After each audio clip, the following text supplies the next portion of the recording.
Gates and doors were barred, and all the windows fastened down. I spent the night in sleeplessness, arose at every sound, half in fear of darkness, half in fear of day.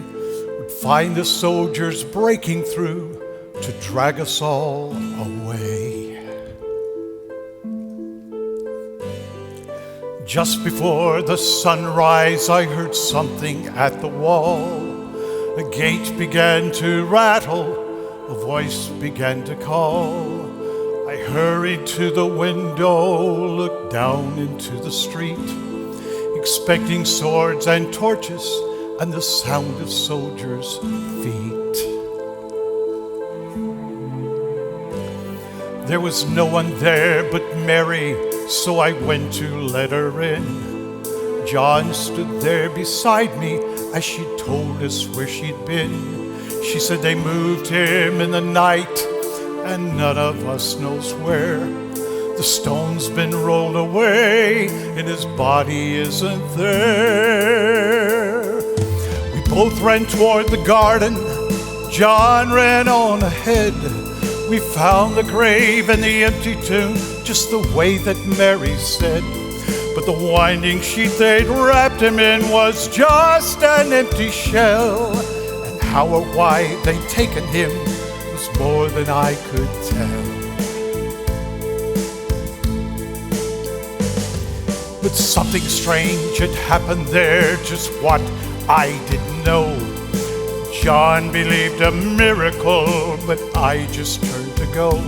Circumstance and speculation couldn't lift me very high, 'cause I'd seen him crucify him, and then I saw him die.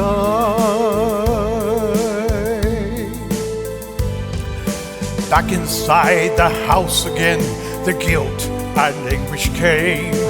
Everything I promised him just added to my shame.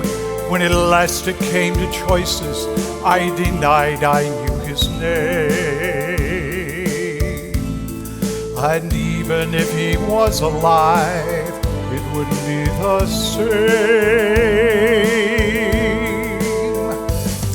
But suddenly, the air was filled with strange and sweet perfume. Light shone from everywhere, driving shadows from the room. Jesus stood before me, and his arms held open wide, and I fell down on my knees and just clung to him and cried. He raised me to my feet, and as I looked into his eyes, love was shining down from him like sunlight from the skies. Guilt and my confusion melted into sweet release, and every fear I'd ever had just melted into peace.